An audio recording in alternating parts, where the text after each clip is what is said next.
Hi, how are both of you? Good, thanks. How are you?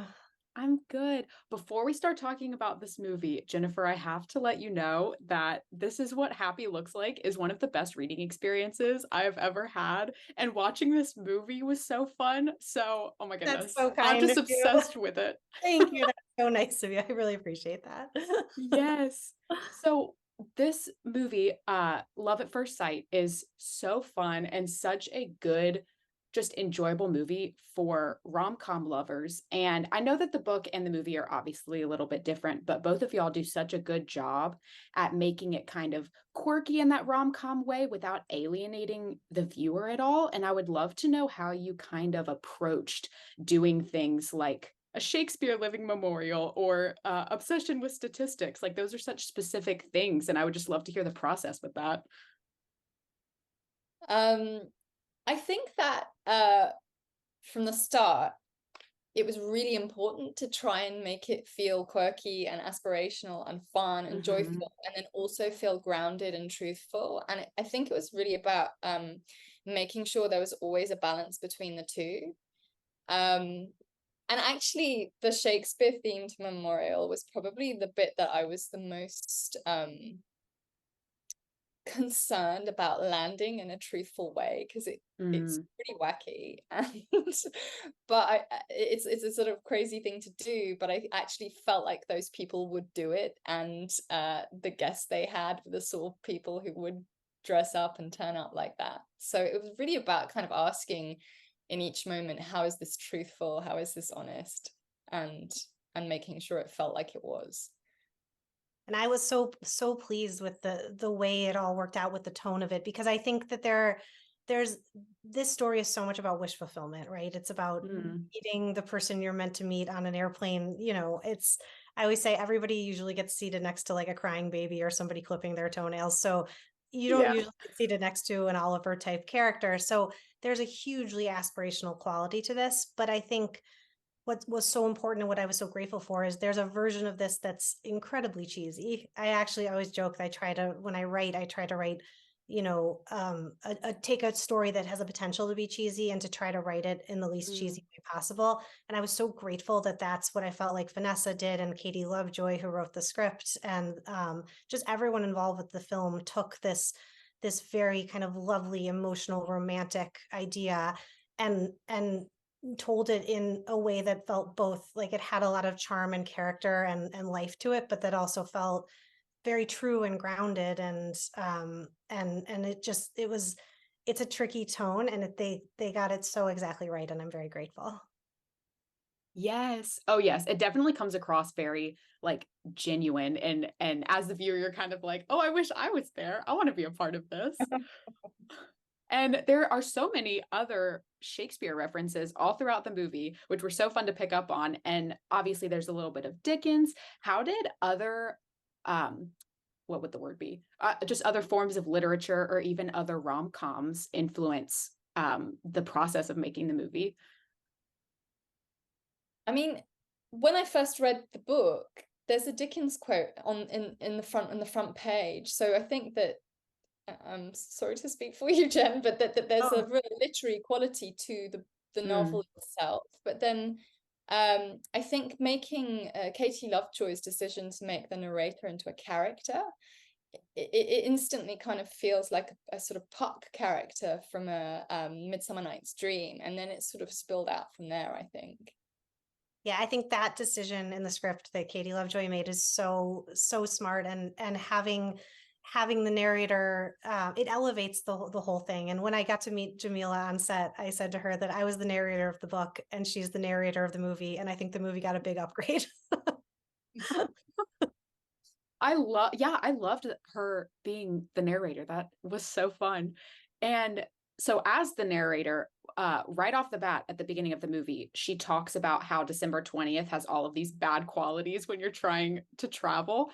And it kind of got me thinking about how just in life in general, bad things often come before good things. Because obviously December 25th is like Christmas, which is kind of more positive for a lot of people.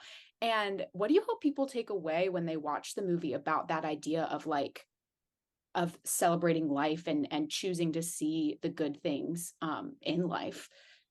Well, the quote that Vanessa mentioned that opens the book, it's a Dickens quote that I love that says, "And oh, there are days in this life and worth death." And to me, that's Mm, always been the center of the story. It's the fact that you can have all these, as you say, positive things and negative things happen in the course of a day, that there's grief and there's love and there's life, and it's all, you know, it all happens in a short span of time often. And you know, because this film and the book were set in a 24-hour period, it's just, you know, everybody has those days that are more memorable than others, where more of life seems to be packed into them. And I think that mhm. that's really was the tone we wanted to set with this. Yes. My to get a little bit more of a specific example, kind of narrow in a little bit, my favorite scene of the whole movie is when Hadley is kind of standing on the balcony, because I was totally expecting a Romeo and Juliet moment. Um, and I was wondering if you had any favorite moments from filming or any like funny stories from Ben and Haley's scenes, because they just look like they had so much fun. They definitely did have so much fun. They were very fun together. But all of the cast were actually, because Sally Phillips and Dexter Fletcher were hilarious. And when the family were together, they were just bantering and improving and laughing. It was just fantastic. And then Rob Delaney is so funny too. And Jameela, like all of it was kind of hilarious. But there were fun, there were particularly fun days, like the day that we shot the father-daughter dance was the Mm, most joyful day, because I don't think anyone had been to a party for so long, for like almost a year. yeah. We had the music up and everyone's dancing, and it was just like pure joy and silliness as well. And then we had a funny time when we were shooting the memorial. There was a sequence of performances where people were performing for the family, and this very sweet guy had learned a Shakespeare speech, and he was taking it very seriously, and he went up on stage and he was holding it, his hands were shaking, and then he folds it up and he starts to do the speech, and he just couldn't remember his lines, and he kept going, oh god, oh my god, I'm so sorry, I'll start again. And the crew were just in the audience just cracking up because he was so funny, and we were saying, it's brilliant, what you're doing is fantastic, we'll use it. And he was like, no, I have to get it right. So he goes off and he learns it again, and he comes back and it's the same thing again, and we're kind of cracking up. But there was kind of moments like that were very funny. Yeah, And that made it in. That some of that made it in there, right? it made it, it's Yes. brilliant. And they kept on telling him it's brilliant, and he was like, no, it's terrible. He's I gonna have actually, that story forever. I know. It's so good. I was lucky enough to meet, I wasn't able to go to set during the main filming because of it was filmed in kind of a deep part of COVID. But there were some reshoots a little over a year later, and I was able to go and spend some time with Haley and Jameela, and the two of them are just hilarious. They're hilarious together. They're hilarious the moment the camera turns off. It shocked me how funny they can be, and then how quickly they can get into character when it's time to roll. And I was such a fan of both of them beforehand. I was a fan of Ben's. I was a huge fan of Rob Delaney, Sally Phillips, all Dexter Fletcher. Everybody is just so talented. This is really a dream cast. So I feel very, very fortunate that we got all of them. I love that. And the another part of the film that I kind of loved looking for like clues on almost was so much of the color associations. I felt like Hadley seemed to be with a lot of red, and Oliver seemed to be with a lot of green, and then there's ways that they like bleed into each other. How did you approach the kind of aesthetic details of showing that they're different people? Or even Jennifer, when you were creating the characters, was there anything that you were really excited to show that they were, you know, super different from each other?